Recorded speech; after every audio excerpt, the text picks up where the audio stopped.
Hi everyone, it's Helen from Witchcrafts. Today we're going to decorate the inside of the junk journal that we've been making in this series.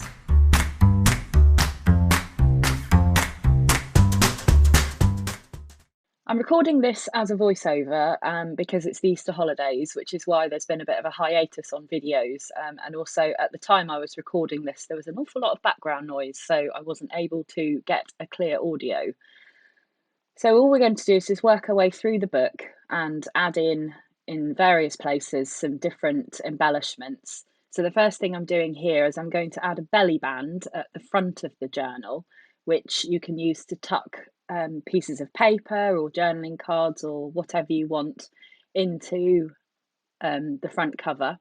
So I've just cut this out. This was a piece of napkin paper where I took some ordinary packaging paper and then a napkin and used some watered down PVA glue to stick the napkin onto the paper, and it gives this really nice effect. There's quite a lot of texture to this piece of card. And then I'm going to be using my Distress Oxide ink in, I think it was Vintage Photo, might have been Walnut Stain, sorry, can't remember, to go around the edges just to make a little bit of a distinction between the new piece that I'm adding on. And then I'm going to use my art glitter glue to attach this because it dries quite quickly and it's got this lovely applicator tip, as I've said before. Really like it. It's a bit like the nib of a mechanical pencil, I think, but yeah, it works really well for precise application of glue. So you don't want too much, just sticking it at the sides there so that it makes a sort of an area that you can tuck things into. I'm going to use some of my little sewing clips to just hold the edge there down while it dries. And then we'll flip through. I'm not going to do something on every page, but I'm going to do a variety of different things. This is going to be a tuck spot, so I'm just inking up the edge to show where the opening of the tuck spot is. It's a bit tricky to do this because it's quite flimsy, this paper, although it is some of the stiffer paper of the journal. And then again with the art glitter glue just to go in and do the top and the bottom there. So I'm doing quite a lot of the same things in this journal, so I haven't bothered putting them all in because I found it boring to watch while I was editing, so I didn't want you to be bored while you were watching. So just flipping through, finding the next page that I want to do something to. So I've got here this piece of folded paper, which is quite boring, so we're going to make this into a pocket. So I'm just going to cut off the top part and then ink up the front section to show that there's a distinction between the back and the front. And then if you notice there, I made a bit of a boo-boo in that I only put glue along that side next to the spine. I didn't put any along the bottom. So that's not actually a pocket, but I will fix that later. So now I've got another piece of napkin paper, which I'm going to put behind this piece of tracing paper that's in here, just to make another pocket and also to make the tracing paper just look a little bit more interesting. So I'm just trimming that to size. It can be quite tricky when you're working with tracing paper or acetate or anything that's sort of see-through or semi-see-through like this to know what glue to use to stick it down. I've used my art glitter glue again, and although it says it dries clear, you will see when it does dry, when I look back through it, that you can still see where the glue is.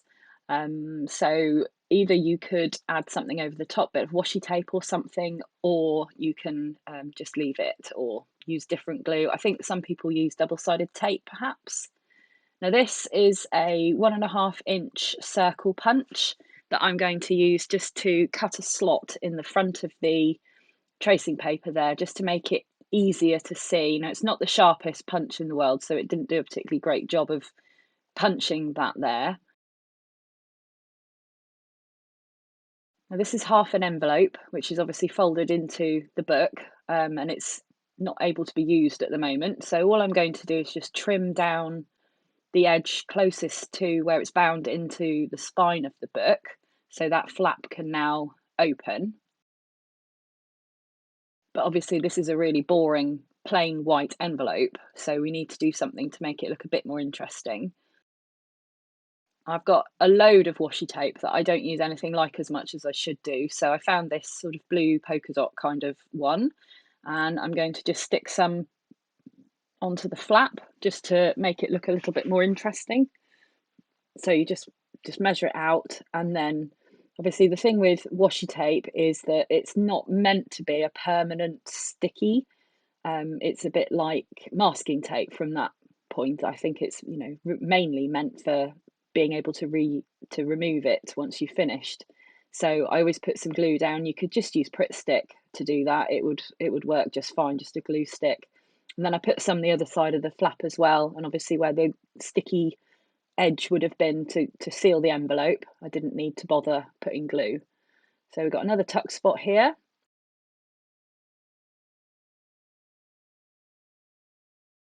and another one.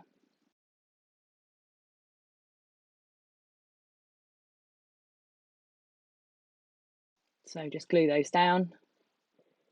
And then I've actually cut out the rest of my embellishments on the inside because, as I said, it was quite boring. So what I'm on to now is just decorating a little bit, and I've got some rubber stamps.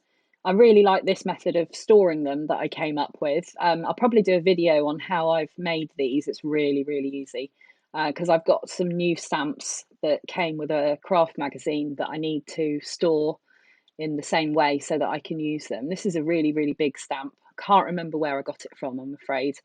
So I'm just going to pop this onto a acrylic block, and then I'm going to take one of my inks, the walnut stain distress oxide in this case. And with a big stamp like this, it's easier to take the ink pad to the stamp rather than the stamp to the ink pad.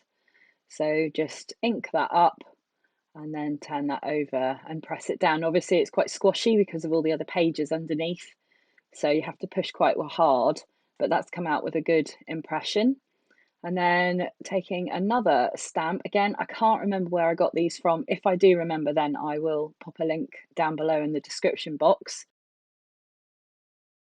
And I'm going to use Vintage Photo this time.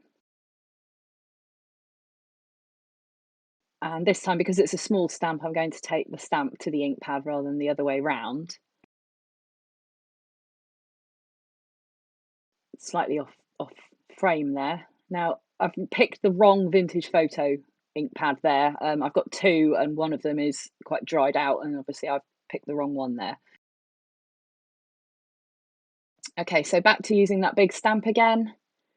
And again, the Vintage Photo, it's quite dry. Now, I don't know if you noticed there, but that time the stamp actually fell off of the acrylic block because the sticky on the back of it has come off. So I'm going to use this, I think it's by Zigzag. It's a two-way glue, and you can use it while it's wet and blue, like this, as a regular wet glue, and it works really well.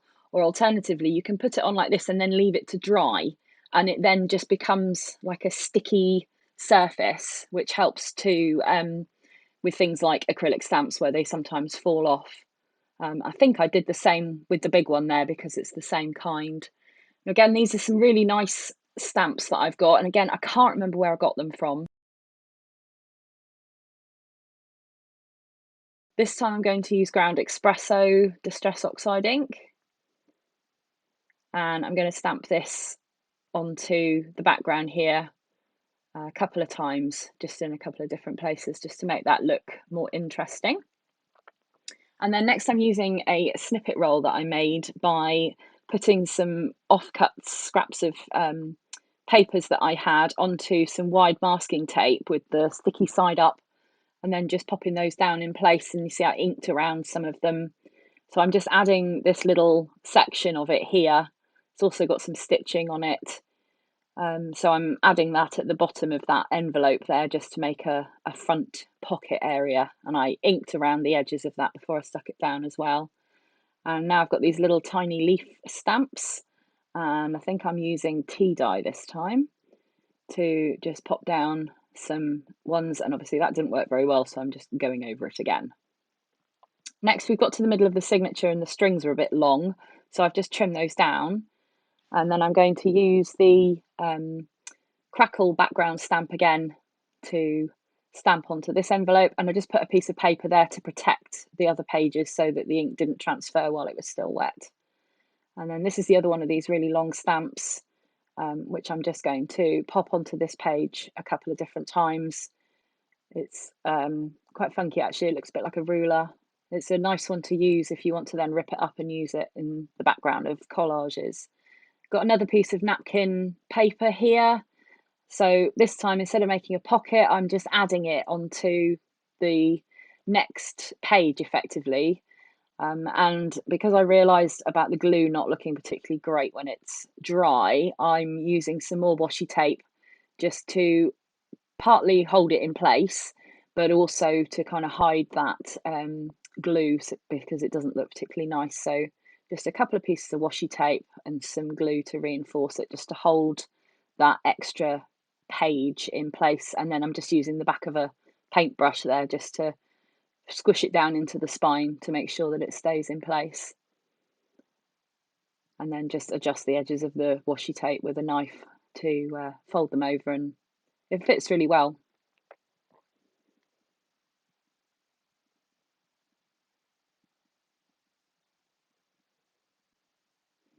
So I'm just going to add another piece of the washi tape to the bottom of the next page just to kind of make it match in a little bit better. And I'm actually folding it round and going all the way around to the bottom of the next page as well.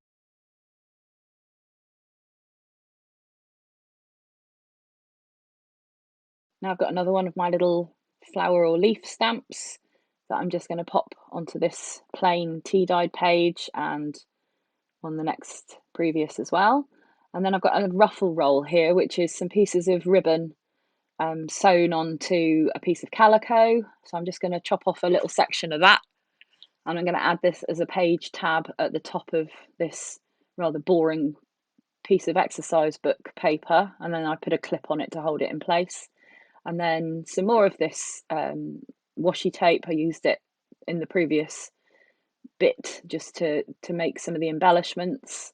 And then we've got a flower stamp, I think it's a rose. So just popping it onto my acrylic block, and this time I'm not using my Distress Oxide for doing this stamp. I'm using the Stays On archival ink in black, and you'll see why I've done that when I do my flip through of the completed journal in the next video. And then a bit more stamping. I like the effect of that with the darker and then the lighter where it's the same colour but different tone. Now here I've got a spray bottle with some coffee in it. It's frothy because I've just shaken it because it's been hanging around for a while. So I'm just going to spray that on and then use my heat gun just to dry that because I'm impatient and I couldn't be bothered to wait for it to dry before I could move on. You can see it gives quite a nice effect. And then this here is a piece of photo paper, which I have stamped onto using some of the Distress Oxide inks and then added water to them, which is how you get that incredible variation in colour as the oxide effect takes place. It's an idea from Louisa Heinzel. I'll link the video down below. It looks a bit like jelly plate printing, but you don't have to have a jelly plate in order to be able to do this. It's really good. I really enjoyed doing it actually, but I would use matte photo paper next time rather than glossy because it doesn't look as good, but it's really nice. So I'm just adding that on as a pocket, and then just using some washi tape just to reinforce where the edges are glued in because the background paper is not as sturdy as the photo paper that I'm adding in.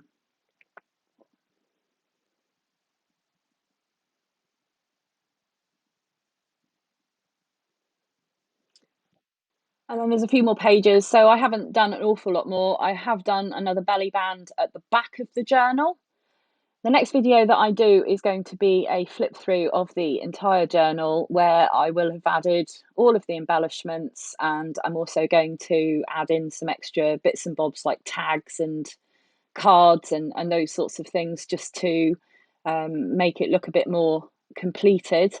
So that'll be the next video, which will be the flip through of the whole thing. So thank you very much for watching, and I will see you in the next one. Bye.